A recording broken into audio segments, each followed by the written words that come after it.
Voter তালিকার সংশোধন অবশ্যই হতে হবে, মাস্ট।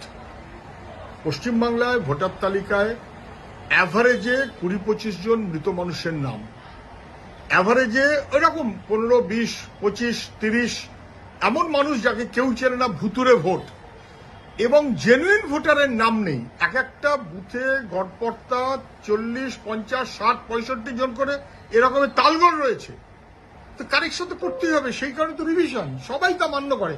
আমরাও তো বলি, মুখ্যমন্ত্রী বলেননি যে ভিন রাজ্যের লোকের নাম আমার রাজ্যে ভোটার লিস্টে রয়েছে, ওরা ভূতের মতন। কেন বলেছেন? তো তাদের নাম বাদ দেওয়ার ক্ষেত্রে ওনার আপত্তি, তাহলে এতদিন কেন বলছিলেন যে বাইরের লোককে সব ভোটার করা হয়েছে? ফলে মুখ্যমন্ত্রী এগুলো রাজনীতির জন্য করছেন, আর দিল্লিও রাজনীতির জন্য করছে।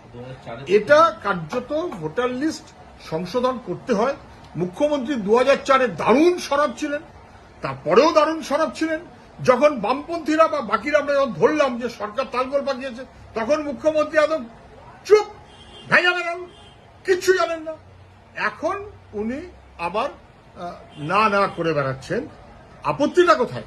সংশোধন তো হতেই হবে, কিন্তু সংশোধনের নামে দিল্লি ভোটারের নাম যুক্ত করার চাইতে ভোটারের নাম কেটে দিয়ে তাকে ভোটার করে আসামের মতন বিপদে ফেলতে চাইছে।